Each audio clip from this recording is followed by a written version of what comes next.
Morning વિદ્યાર્થી મિત્રો આજે આપણે ધોરણ 8 વિષય વિજ્ઞાન પ્રકરણ નંબર 13 ધ્વનિ વિશે અભ્યાસ કરીશું। તો સૌપ્રથમ તો આપણે જોઈએ કે ધ્વનિ એટલે શું? તો કે કંપન કરતી વસ્તુ ધ્વનિ ઉત્પન્ન કરે છે। કંપન એટલે કે ધ્રુજારી, તો કે ધ્રુજારી અથવા તો કે કંપન કરતી વસ્તુ ધ્વનિ ઉત્પન્ન કરે છે। તો હવે તમને થતું હશે કે કંપન એટલે શું? તો હવે આપણે કંપનની વ્યાખ્યા સમજીએ કે પદાર્થની આગળ પાછળ કે ઉપર નીચે થતી પુનરાવર્તિત ઝડપી ગતિને કંપન કહે છે। આગળ પાછળ અથવા તો ઉપર નીચે થતી પુનરાવર્તિત એટલે કે વારંવાર રિપીટ થતી ઝડપી ગતિ એટલે કે ફટાફટ જે ગતિ થતી હોય એને આપણે કંપન કહીએ છીએ। હવે જોઈએ કે મનુષ્યોમાં સ્વર પેટી કે કંઠસ્થાનમાંથી ધ્વનિ ઉત્પન્ન થાય છે। આપણે જે ધ્વનિ સાંભળીએ છીએ એ ક્યાંથી ઉત્પન્ન થાય છે? સોરી, આપણે જે બોલીએ છીએ અને જે ધ્વનિ ઉત્પન્ન થાય છે એ ધ્વનિ ક્યાંથી ઉત્પન્ન થાય છે? તો કે મનુષ્યોમાં જે સ્વર પેટી હોય છે કે જ્યાંથી અવાજ બહાર આવે છે એ સ્વર પેટી કે કંઠસ્થાન એ અહીંયા ગળાના ભાગમાં આવેલું હોય છે। આ કંઠસ્થાનમાંથી ધ્વનિ ઉત્પન્ન થાય છે। હવે જોઈએ કે પુરુષોમાં સ્વરતંતુ 20 mm લાંબા હોય છે। કેટલા વિદ્યાર્થી મિત્રો? તો કે 20 mm જેટલા લાંબા હોય છે। સ્ત્રીઓમાં આ જ સ્વરતંતુ એ કેટલા હોય છે? તો 5 mm જેટલા ટૂંકા હોય છે।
ધોરણ 8 પ્રકરણ 13 વિજ્ઞાન ધ્વનિ સાઉન્ડ. તમને તમારી શાળામાં તાસ પૂરો થયો એ કેવી રીતે ખબર પડે છે?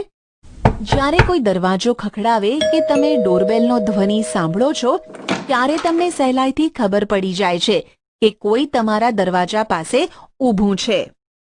મોટે ભાગે કોઈ તમારા તરફ આવી રહ્યું હોય તો માત્ર તેના પગલાંનો અવાજ સાંભળીને તમને ખબર પડી જાય છે. તમે કદાચ સંતાકુકડીની રમત રમ્યા હશો. આ રમતમાં આંખે પાટો બાંધી વ્યક્તિએ બાકીના ખેલાડીઓને પકડવાના હોય છે. આંખે પાટો બાંધેલી વ્યક્તિ કેવી રીતે ધારણા કરે છે કે કયો ખેલાડી તેની સૌથી નજીક છે? ધ્વનિ આપણી જિંદગીમાં અગત્યનો ભાગ ભજવે છે. તે આપણને એકબીજા સાથે વાતચીત કરવામાં મદદ કરે છે. આપણી આસપાસ આપણે વિવિધ પ્રકારના ધ્વનિ સાંભળીએ છીએ. તમારી આસપાસ સાંભળવા મળતા ધ્વનિની એક યાદી બનાવો. તમારી શાળાના સંગીતના ઓરડામાં સંગીત વાદ્યો જેવા કે વાંસળી, તબલા, હાર્મોનિયમ વગેરે દ્વારા ઉત્પન્ન થતા ધ્વનિ તમે સાંભળો છો. ધ્વનિ કેવી રીતે ઉત્પન્ન થાય છે? તે કેવી રીતે એક સ્થળેથી બીજા સ્થળ પર પ્રસરણ પામે છે? આપણે ધ્વનિ કેવી રીતે સાંભળીએ છીએ? અમુક ધ્વનિ બીજા કરતાં શા માટે મોટેથી સંભળાય છે? આ પ્રકરણમાં આપણે આવા પ્રશ્નોની ચર્ચા કરીશું. કંપન કરતા પદાર્થ દ્વારા ધ્વનિ ઉત્પન્ન થાય છે. Sound is produced by a vibrating body. શાળાનો ઘંટ બેલ જ્યારે ઉપયોગમાં ન હોય ત્યારે તેને સ્પર્શ કરો. તમને શું અનુભવ થાય છે? જ્યારે તે ધ્વનિ ઉત્પન્ન કરતો હોય ત્યારે ફરી તેને સ્પર્શ કરો. શું તમને તે કંપન કરતું લાગે છે? પ્રવૃત્તિ 13.1 ધાતુની એક થાળી કે છીછરો તવો લો. તેને અનુકૂળ સ્થળ પર લટકાવો કે જેથી તે દિવાલને ન સ્પર્શે. હવે એક લાકડી વડે તેના પર પ્રહાર કરો. થાળી કે તવાને હળવેથી તમારી આંગળી વડે સ્પર્શ કરો. શું તમે કંપનોનો અનુભવ કરો છો? ફરીથી લાકડી વડે થાળી પર પ્રહાર કરો અને પ્રહાર કર્યા પછી તરત જ તેને હાથમાં ચુસ્ત રીતે પકડો. શું તમને હજુ પણ ધ્વનિ સંભળાય છે? ધ્વનિનું ઉત્પાદન બંધ થાય ત્યારબાદ આ થાળીને સ્પર્શ કરો. શું હવે તમે કંપનોનો અનુભવ કરી શકો છો? પ્રવૃત્તિ 13.2 એક રબર બેન્ડ લો. તેને પેન્સિલ બોક્સની લાંબી બાજુની આસપાસથી વીંટાળો. હવે બે પેન્સિલને બોક્સ અને ખેંચાયેલા રબરની વચ્ચે દાખલ કરો. હવે રબર બેન્ડને ક્યાંક મધ્યમાંથી ખેંચો. શું તમને કોઈ ધ્વનિ સંભળાય છે? શું રબર બેન્ડ કંપન અનુભવે છે? ધોરણ 7માં તમે શીખ્યા કે એક સ્થાનથી બીજા કે આગળ પાછળ થતી પદાર્થની ગતિને કંપન વાઇબ્રેશન કહે છે. જ્યારે ચુસ્ત રીતે ખેંચાયેલી પટ્ટીને ખેંચવામાં આવે ત્યારે તે ધ્રુજે છે અને ધ્વનિ ઉત્પન્ન કરે છે. જ્યારે તેની ધ્રુજારી બંધ થાય છે ત્યારે તે ધ્વનિ ઉત્પન્ન કરતી નથી. પ્રવૃત્તિ 13.3 ધાતુની એક ડીશ લો. તેમાં પાણી રેડો. તેની ધાર પર ચમચી વડે પ્રહાર કરો. શું તમે ધ્વનિ સાંભળો છો? ફરીથી ડીશ પર પ્રહાર કરો અને પછી તેને સ્પર્શ કરો. શું તમને ડીશ કંપન કરતી અનુભવાય છે? ડીશ પર ફરી પ્રહાર કરો અને પાણીની સપાટી પર જુઓ. શું તમને ત્યાં કોઈ તરંગો દેખાય છે? હવે ડીશને પકડી રાખો. પાણીની સપાટી પર શું ફેરફાર જોવા મળે છે? શું તમે ફેરફાર સમજાવી શકો છો? શું ત્યાં પદાર્થના કંપનોને ધ્વનિ સાથે જોડતો કોઈ સંકેત મળે છે? આપણે જોયું કે કંપન કરતો પદાર્થ ધ્વનિ ઉત્પન્ન કરે છે. અમુક કિસ્સામાં કંપનો સહેલાઈથી દૃશ્યમાન થાય છે, પરંતુ મોટા ભાગના કિસ્સામાં તેમનો કંપ વિસ્તાર એટલે કે એમ્પ્લિટ્યુડ કોઈ પણ દોલનના કંપનના વિસ્તારને કંપ વિસ્તાર કહે છે. ખૂબ જ નાનો હોવાથી આપણે તેને જોઈ શકતા નથી. તેમ છતાં આપણે તેને અનુભવી શકીએ છીએ. પ્રવૃત્તિ 13.4 એક પોલા નાળિયેરનું કાચનું લો અને એક સંગીત વાદ્ય એકતારો બનાવો. માટીના ઘડાની મદદથી પણ તમે તે બનાવી શકો. આ વાદ્ય વગાડો અને તેના કંપન કરતા ભાગને ઓળખો. તમે પરિચિત હો તેવા સંગીત વાદ્યોની એક યાદી બનાવો અને તેમના કંપન કરતા ભાગોને ઓળખો. કોષ્ટક 13.1માં થોડા ઉદાહરણો આપેલ છે. બાકીના કોષ્ટકને પૂર્ણ કરો. સંગીત વાદ્યોને તેમના કંપન કરતા ભાગ: વીણા, તણાયેલી દોરી; તબલા, ખેંચાયેલી સપાટી, મેમ્બ્રેન; વાંસળી, હવાનો સ્તંભ. તમારામાંથી ઘણાએ કદાચ મંજીરા, માળ એટલે કે સાંકડા મોંઢાવાળા માટીનો ઘડો, માટીના ઘડા અને કરતાલ જોયા હશે. આ વાદ્યો સામાન્ય રીતે દેશના ઘણા ભાગોમાં ઉપયોગમાં લેવાય છે. આ સંગીત વાદ્યોને ફક્ત ટીપવામાં કે અથડાવવામાં આવે છે. તમે આના જેવા જ બીજા સંગીત વાદ્યોના નામ આપી શકો? તમે પણ એક સંગીત વાદ્ય બનાવી શકો.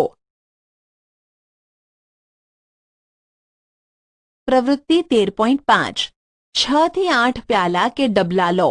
તેમને એક છેડાથી શરૂ કરીને બીજા છેડા સુધી ધીમે ધીમે વધતા ક્રમમાં જુદા જુદા સ્તર સુધી પાણીથી ભરો. હવે એક પેન્સિલ લો અને નરમાશથી પ્યાલા પર પ્રહાર કરો. એક પછી એક બધા પર પ્રહાર કરો. તમને કર્ણપ્રિય ધ્વનિ સંભળાશે. આ તમારું જલ તરંગ છે. જ્યારે આપણે સિતાર જેવા વાદ્યનો તાર ખેંચીએ છીએ ત્યારે આપણને સાંભળવા મળતો ધ્વનિ એ ફક્ત તેના તારનો જ નથી, પરંતુ તે સમગ્ર વાદ્યનો છે, જ્યાં સમગ્ર વાદ્ય કંપિત કરવામાં આવે છે. આ જ પ્રમાણે જ્યારે તબલાની સપાટી ઉપર પ્રહાર કરવામાં આવે ત્યારે આપણે જે ધ્વનિ સાંભળીએ છીએ તે ફક્ત સપાટીનો નથી, પરંતુ સમગ્ર વાદ્યનો છે. આપણે જ્યારે બોલીએ છીએ ત્યારે શું શરીરનો કોઈ ભાગ કંપન અનુભવે Ladies છે? and gentlemen, welcome to another mixtape by Ones. Enjoy the sound. મનુષ્ય દ્વારા ઉત્પન્ન થતો ધ્વનિ, સાઉન્ડ પ્રોડ્યુસ્ડ બાય હ્યુમન્સ. થોડી વાર મોટેથી બોલો Today I'm going to speak in કે ગીત ગાઓ કે મધમાખીની જેમ ગણગણાટ કરો. આકૃતિ 13.8માં દર્શાવ્યા મુજબ તમારા હાથને ગળા ઉપર મૂકો. શું તમે કોઈ કંપન અનુભવો છો? મનુષ્યોમાં સ્વરપેટી કે કંઠ સ્થાનમાંથી ધ્વનિ ઉત્પન્ન થાય છે. તમારી આંગળીઓ ગળા પર મૂકશો તો એક કઠણ ટેકરા જેવો ભાગ જણાશે. જે કોઈ પણ વસ્તુ ગળશો ત્યારે તે હલનચલન કરતો જણાશે. શરીરના આ ભાગને સ્વરપેટી કહે છે. તે શ્વાસનળીના ઉપલા છેડા પર હોય છે. બે સ્વર તંતુઓ સ્વરપેટી અથવા કંઠ સ્થાનથી એવી રીતે ખેંચાયેલા હોય છે કે જેથી એક સાંકડી તિરાડ સ્લિટ હવાની અવરજવર માટે બંને વચ્ચે રહે. જ્યારે ફેફસાં તિરાડ દ્વારા હવા ધકેલે ત્યારે સ્વરતંતુઓ કંપન અનુભવે છે અને ધ્વનિ ઉત્પન્ન થાય છે. સ્વરતંતુ સાથે જોડાયેલા સ્નાયુઓ તંતુઓને ચુસ્ત કે ઢીલા રાખવામાં મદદ કરે છે. જ્યારે સ્વરતંતુઓ ચુસ્ત અને પાતળા હોય ત્યારે અને જ્યારે તંતુઓ ઢીલા અને જાડા હોય ત્યારે અવાજનો પ્રકાર અને ગુણવત્તા જુદા જુદા હોય છે. ચાલો આપણે જોઈએ સ્વરતંતુઓ કેવી રીતે કાર્ય કરે છે. પ્રવૃત્તિ 13.6 એક જ કદ કે માપની રબરની બે પટ્ટીઓ લો. એકને બીજા પર મૂકો અને તેમને ચુસ્ત રીતે ખેંચો.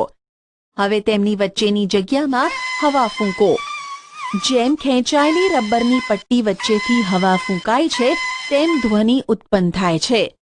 તમે સાંકડી ફાંટ એટલે કે તિરાડવાળો કાગળનો ટુકડો પણ લઈ શકો અને તેને આકૃતિમાં દર્શાવ્યા પ્રમાણે તમારી આંગળીઓ વચ્ચે પકડો.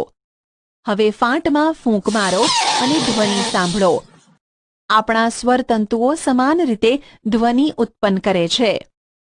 પુરુષોમાં સ્વરતંતુઓ લગભગ 20 મિલીમીટર લાંબા હોય છે.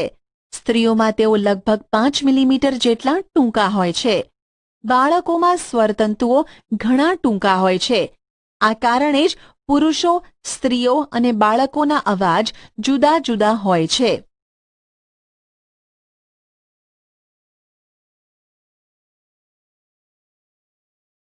ધ્વનિના પ્રસરણ માટે માધ્યમની જરૂર પડે છે. Sound needs a medium for propagation. તમારાથી થોડે દૂર ઊભા રહેલા તમારા મિત્રને તમે બોલાવો છો ત્યારે તે તમારો અવાજ સાંભળી શકવા સક્ષમ છે. તેના સુધી ધ્વનિ કેવી રીતે પહોંચે છે? પ્રવૃત્તિ 13.7 ધાતુ કે કાચનો એક ગ્લાસ લો. ખાતરી કરો કે તે કોરો એટલે કે ડ્રાય છે. તેમાં સેલફોન મૂકો. યાદ રાખો કે સેલફોન પાણીમાં મૂકવાનો નથી. તમારા મિત્રને બીજા સેલફોનથી આ સેલફોન પર રિંગ કરવાનું કહો. રિંગ ધ્યાનપૂર્વક સાંભળો. હવે ગ્લાસની ધારને તમારા હાથ વડે ઘેરો. તમારા મોંને તમારા હાથની વચ્ચેની જગ્યા ઉપર મૂકો. તમારા મિત્રને ફરી રિંગ કરવા કહો. ગ્લાસમાંથી હવા ચૂસતા ચૂસતા ઘંટડી સાંભળો. જેમ તમે હવા ચૂસો તેમ અવાજ દુર્બળ કે ધીમો થાય છે. ગ્લાસને તમારા મોંથી દૂર કરો. શું ધ્વનિ ફરીથી મોટો એટલે કે લાઉડ સંભળાય છે? તમે સમજૂતી વિચારી શકો છો? શું એવું શક્ય છે કે ગ્લાસમાં ઘટી રહેલી હવાની માત્રાને રિંગની ઘટી રહેલી પ્રબળતા એટલે કે લાઉડનેસ સાથે કંઈ સંબંધ છે? ખરેખર જો તમે ગ્લાસમાંની બધી જ હવાને ચૂસી શોષી લેવા સક્ષમ હોત તો ધ્વનિ પૂરેપૂરો બંધ થઈ જાત. હકીકતમાં ધ્વનિને પ્રસરવા માટે માધ્યમની જરૂર પડે છે. જ્યારે તમે પાત્રમાંની બધી જ હવા દૂર કરો છો ત્યારે તે પાત્રમાં શૂન્યાવકાશ એટલે કે વેક્યુમ છે તેમ કહેવાય. શૂન્યાવકાશમાં ધ્વનિનું પ્રસરણ થતું નથી. શું ધ્વનિ એ પ્રવાહીઓમાં પ્રસરણ પામી શકે? ચાલો આપણે જોઈએ. પ્રવૃત્તિ 13.8 એક ડોલ, બાલદી કે એક બાથટબ લો. તેને સ્વચ્છ પાણીથી ભરો. એક હાથમાં નાની બેલ ઘંટડી લો. પાણીમાં ધ્વનિ ઉત્પન્ન કરવા માટે આ ઘંટડીને હલાવો. ઘંટડી બાલદી કે ટબને સ્પર્શે નહીં તેનું ધ્યાન રાખો. તમારા કાનને સાવધાનીપૂર્વક પાણીની સપાટી પર રાખો. સાવચેતી રાખો કે પાણી તમારા કાનની અંદર પ્રવેશવું જોઈએ નહીં. શું તમે ઘંટડીનો ધ્વનિ સાંભળી શકો છો? શું તે દર્શાવે છે કે ધ્વનિ પ્રવાહીઓમાં પ્રસરણ પામી શકે છે? ઓહ, એવી રીતે વ્હેલ અને ડોલ્ફિન માછલીઓ પાણી નીચે એકબીજાના સંપર્કમાં રહેતા હશે. ચાલો આપણે જોઈએ કે ધ્વનિ એ ઘન પદાર્થમાં પણ પ્રસરણ પામી શકે છે. પ્રવૃત્તિ 13.9 એક મીટર પટ્ટી કે એક લાંબો ધાતુનો સળિયો લો અને તેના એક છેડાને તમારા કાન પાસે પકડી રાખો. તમારા મિત્રને મીટર પટ્ટીના બીજા છેડાને ધીમેથી ઘસવાનું કે ટકોરો મારવાનું કહો. શું તમે ઘસવાનો ધ્વનિ સાંભળી શકો છો? પોતાની આસપાસ ઊભેલા મિત્રોને પૂછો કે શું તેઓ પણ ધ્વનિ સાંભળી શક્યા? તમે પોતાના કાનને લાકડી કે ધાતુના કોઈ લાંબા ટેબલના એક છેડા પર રાખીને તથા પોતાના મિત્રને બીજા છેડા પર ધીમેથી ઘસવાનું કહીને પણ ઉપરની પ્રવૃત્તિ કરી શકો. આપણે જોયું કે ધ્વનિ લાકડામાં કે ધાતુમાં પ્રસરણ પામી શકે. વાસ્તવમાં ધ્વનિ કોઈ પણ ઘન પદાર્થમાં પ્રસરણ પામી શકે. તમે એક મનોરંજક પ્રવૃત્તિ દ્વારા એ દર્શાવી શકો કે ધ્વનિ દોરીમાં પણ પ્રસરણ પામી શકે. તમે ક્યારે રમકડાનો ટેલિફોન બનાવ્યો છે? શું તમે કહી શકો કે ધ્વનિ દોરીમાં પણ પ્રસરણ પામી શકે છે?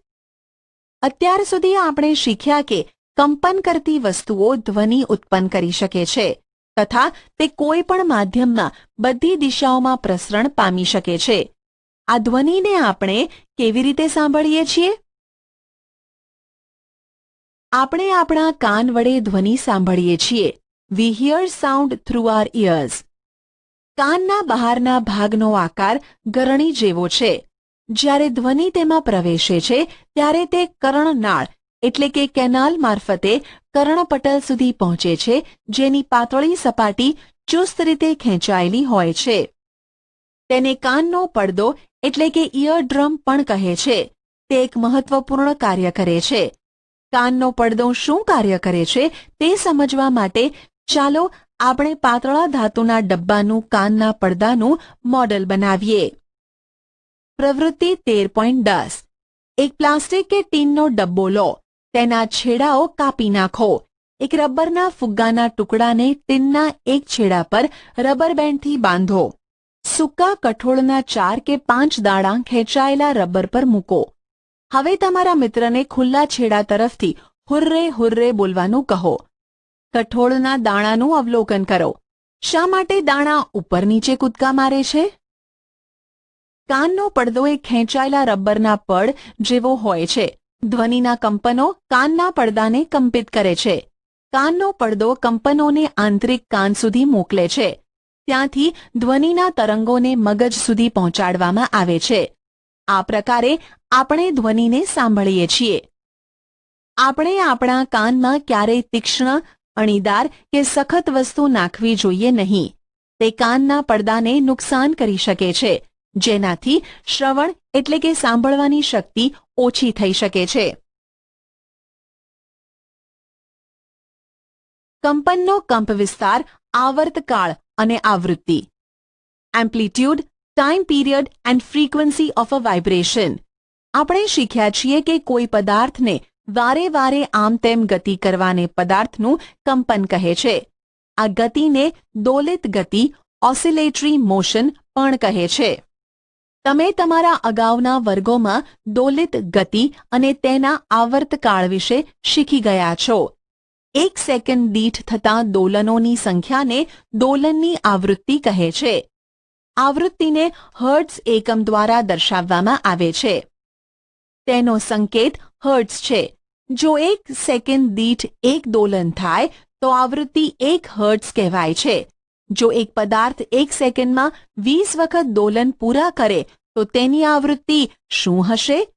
તમે ધ્વનિ ઉત્પન્ન કરતા પદાર્થોને જોયા વગર ઘણા પરિચિત ધ્વનિ એટલે કે અવાજને ઓળખી શકો છો. તે કેવી રીતે શક્ય બને છે? તે માટે આવશ્યક છે કે ધ્વનિ અલગ અલગ પ્રકારના હોય. તમે ક્યારેય વિચાર્યું છે કે કયા પરિબળો તેમને અલગ પાડે છે? કંપ વિસ્તાર એટલે કે એમ્પ્લિટ્યુડ અને આવૃત્તિ એટલે કે ફ્રીક્વન્સી એ ધ્વનિના અગત્યના ગુણધર્મો છે. શું આપણે ધ્વનિને તેમના કંપ વિસ્તારો અને આવૃત્તિઓને આધારે અલગ કરી શકીએ છીએ? પ્રબળતા અને પીચ, તીણાપણું, લાઉડનેસ એન્ડ પિચ. પ્રવૃત્તિ 13.11. એક ધાતુનો ગ્લાસ અને એક ટેબલ સ્પૂન એટલે કે ચમચો લો. ચમચાને ધીમેથી ધાતુના ગ્લાસની ધાર પર અથડાવો. હવે તેમાં ઉત્પન્ન થતો ધ્વનિ સાંભળો. ત્યારબાદ ચમચા વડે ધાતુના ગ્લાસ પર તીવ્ર પ્રહાર કરો અને ઉત્પન્ન થતો ધ્વનિ ફરીથી સાંભળો. જ્યારે ગ્લાસ પર તીવ્ર પ્રહાર થયો ત્યારે શું ધ્વનિ મોટો સંભળાય છે? હવે ગ્લાસની ધારને સ્પર્શે તે રીતે એક થર્મોકોલનો નાનો દડો લટકાવો. ગ્લાસ પર પ્રહાર કરીને તેને કંપિત કરો. દડો કેટલો દૂર સ્થાનાંતરિત થાય છે તે જુઓ. દડાનું સ્થાનાંતર તે ગ્લાસના કંપનના કંપ વિસ્તારનું માપ છે. હવે ગ્લાસ પર ધીમેથી પ્રહાર કરો અને પછી થોડા જોરથી પ્રહાર કરો. આ બંને કિસ્સામાં કંપનના કંપ વિસ્તારોની સરખામણી કરો. કયા કિસ્સામાં કંપ વિસ્તાર વધારે એટલે કે મોટો છે? ધ્વનિની પ્રબળતા ધ્વનિ ઉત્પન્ન કરતા કંપનના કંપ વિસ્તારના વર્ગના સમપ્રમાણમાં હોય છે. ઉદાહરણ તરીકે જો કંપ વિસ્તાર બમણો કરવામાં આવે તો પ્રબળતા 4 ગણી બને છે.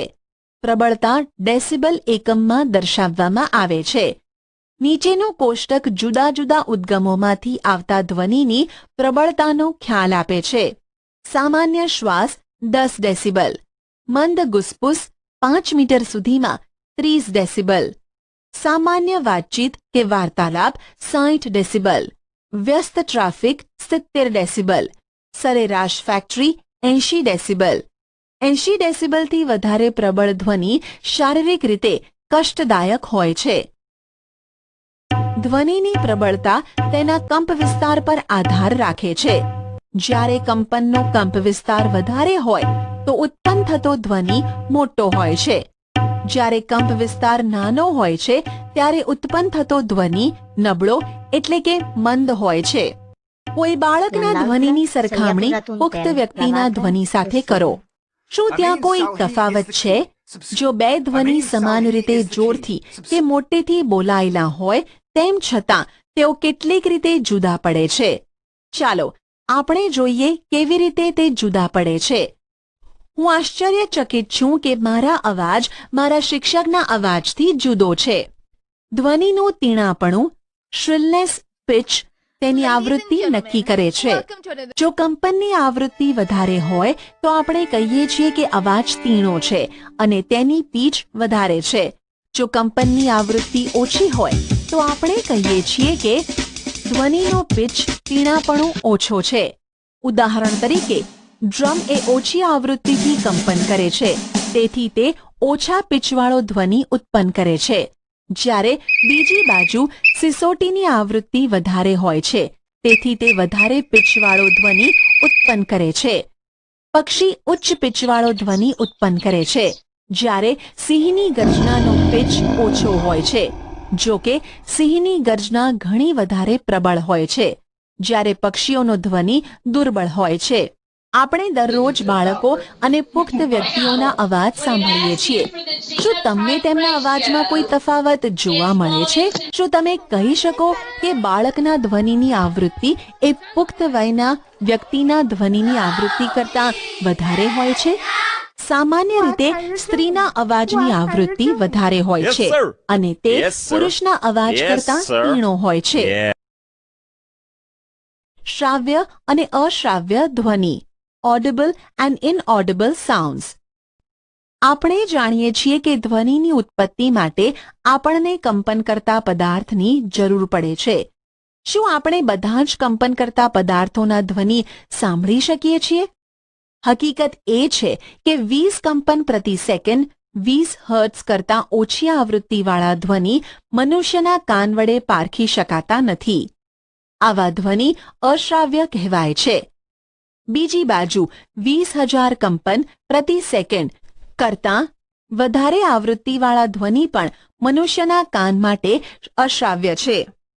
આમ મનુષ્યના કાન માટે શ્રાવ્ય આવૃત્તિની પહોંચ, મર્યાદા કે રેન્જ આશરે 20 હર્ટ્ઝથી 20,000 હર્ટ્ઝ છે.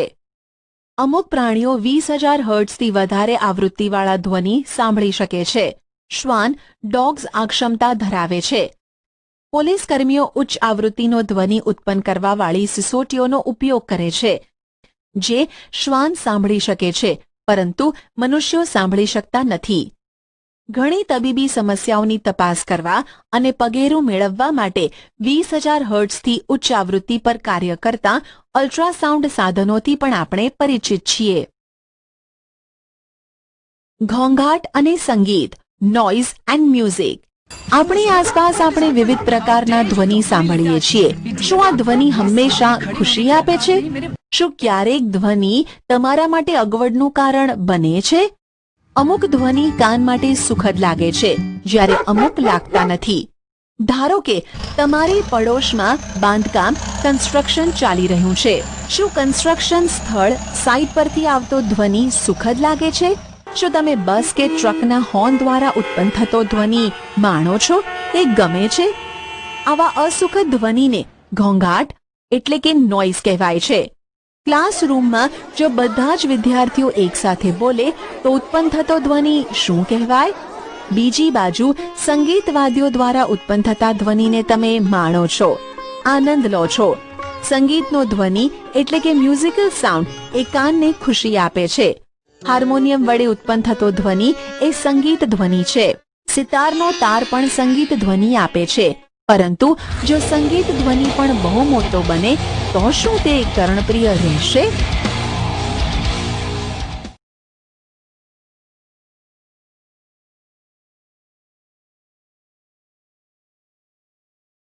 ધ્વનિ પ્રદૂષણ, નોઇઝ પોલ્યુશન. તમે હવાના પ્રદૂષણ વિશે જાણો છો. હવામાં અનિચ્છનીય વાયુઓ અને કણોની હાજરી હવાનું પ્રદૂષણ કહેવાય છે. તે જ રીતે પર્યાવરણમાં અતિશય અને અનિચ્છનીય ધ્વનિની હાજરી એ ધ્વનિનું પ્રદૂષણ કહેવાય છે. તમે ધ્વનિ પ્રદૂષણના થોડા સ્ત્રોતની યાદી બનાવી શકો. મોટે ભાગે ધ્વનિ પ્રદૂષણના મુખ્ય કારણો છે વાહનોના અવાજ, વિસ્ફોટ જેમાં ફટાકડાનું ફૂટવું પણ સામેલ છે, મશીનો, લાઉડસ્પીકર્સ વગેરે. ઘરમાં કયા સ્ત્રોત ધ્વનિ ઉત્પન્ન કરે છે? મોટા અવાજથી ચાલતા ટેલિવિઝન અને ટ્રાન્ઝિસ્ટર રેડિયો, રસોઈઘર, કિચનના થોડા ઉપકરણો, કુલર્સ, એર કન્ડિશનર્સ બધા ધ્વનિ પ્રદૂષણ ઉત્પન્ન કરવામાં ફાળો આપે છે. ધ્વનિ પ્રદૂષણની હાનિઓ કઈ છે? What are the harms of noise pollution? શું તમે જાણો છો કે તમારી આસપાસ અતિશય ઘોંઘાટની હાજરી અનેક સ્વાસ્થ્ય સંબંધિત સમસ્યાઓનું કારણ બને છે? અનિદ્રા, હાઇપરટેન્શન એટલે કે હાઈ બ્લડ પ્રેશર, ચિંતા તથા અન્ય ઘણી સ્વાસ્થ્ય સંબંધિત ખામીઓ, ડિસઓર્ડર્સ ધ્વનિ પ્રદૂષણથી ઉત્પન્ન થઈ શકે છે. સતત પ્રબળ ધ્વનિના પ્રભાવ હેઠળ રહેવાવાળા વ્યક્તિની સાંભળવાની ક્ષમતા કામચલાઉ કે અસ્થાયી કે કાયમી રીતે ઓછી થઈ જાય છે. ધ્વનિ પ્રદૂષણને નિયંત્રણમાં રાખવાના ઉપાયો. Measures to limit noise pollution. ઘોંઘાટને નિયંત્રણમાં રાખવા માટે આપણે ઘોંઘાટના સ્ત્રોતો પર નિયંત્રણ રાખવું જોઈએ. આ ઘોંઘાટ નિયંત્રણ કેવી રીતે કરી શકાય છે? આ માટે હવાઈ જહાજના એન્જિનો, પરિવહન, ટ્રાન્સપોર્ટના વાહનો, ઔદ્યોગિક મશીનો અને ઘરેલું ઉપકરણો એટલે કે હોમ અપ્લાયન્સીસમાં સાયલેન્સર લગાડવા જોઈએ. રહેણાંક વિસ્તારોમાં ધ્વનિ પ્રદૂષણ કેવી રીતે નિયંત્રિત કરી શકાય છે? ઘોંઘાટ ઉત્પન્ન કરવાવાળી કામગીરી, ઓપરેશન્સને રહેણાંક વિસ્તારથી દૂર સંચાલન કરવું જોઈએ. ઘોંઘાટ ઉત્પન્ન કરતા ઉદ્યોગોને રહેણાંક વિસ્તારથી દૂર સ્થાપવા જોઈએ. ઓટોમોબાઈલ વાહનોના હોર્નનો ઉપયોગ બને તેટલો ઓછો કરવો જોઈએ. ટેલિવિઝન અને મ્યુઝિક સિસ્ટમ ઓછા અવાજે ચલાવવા જોઈએ. ધ્વનિ પ્રદૂષણની હાનિકારક અસરો ઓછી કરવા માટે રસ્તાઓ અને ઇમારતોની આસપાસ વૃક્ષ વાવવા જોઈએ, જેથી ઘોંઘાટ રહેઠાણો સુધી ન પહોંચી શકે. શ્રવણ ક્ષતિ, હિયરિંગ ઇમ્પેરમેન્ટ. સંપૂર્ણ શ્રવણ ક્ષતિ જે ભાગ્યે જ હોય છે અને તે સામાન્ય રીતે જન્મથી જ હોય છે.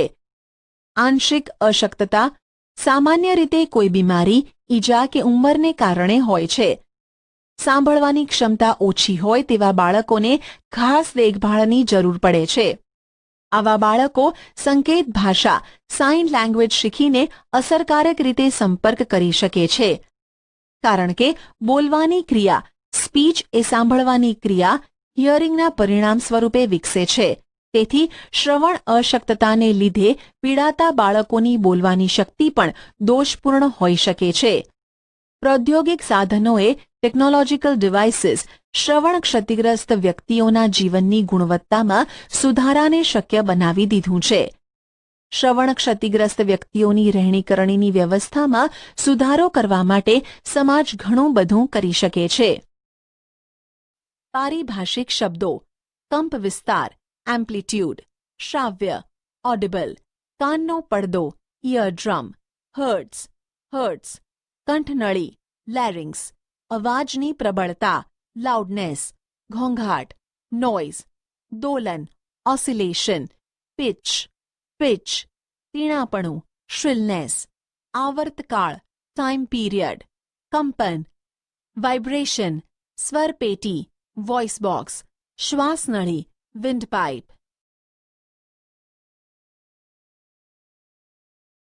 તમે શું શીખ્યા?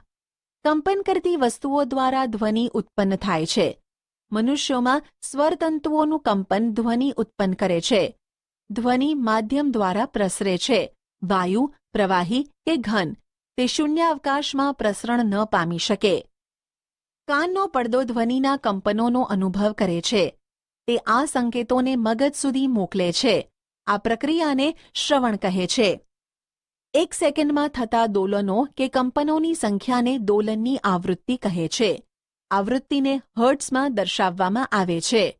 કંપનનો કંપવિસ્તાર જેમ વધારે તેમ ધ્વનિ મોટો એટલે કે પ્રબળ. કંપનની આવૃત્તિ જેમ ઉચ્ચ તેમ પીચ વધારે અને ધ્વનિ વધારે તીણો હોય છે. અસુખદ ધ્વનિ ઘોંઘાટ કહેવાય છે. અતિશય અને અનિચ્છ્ય ધ્વનિ ઘોંઘાટ ધ્વનિ પ્રદૂષણ ઉત્પન્ન કરે છે. ધ્વનિ પ્રદૂષણ માનવીઓ માટે સ્વાસ્થ્યને લગતી મુશ્કેલીઓ ઉત્પન્ન કરી શકે છે. ધ્વનિ પ્રદૂષણ ઘટાડવાના પ્રયત્નો કરવા જોઈએ. રસ્તાની બાજુમાં અને અન્ય સ્થાનો પર વૃક્ષો વાવીને ધ્વનિ પ્રદૂષણને ઘટાડી શકાય છે.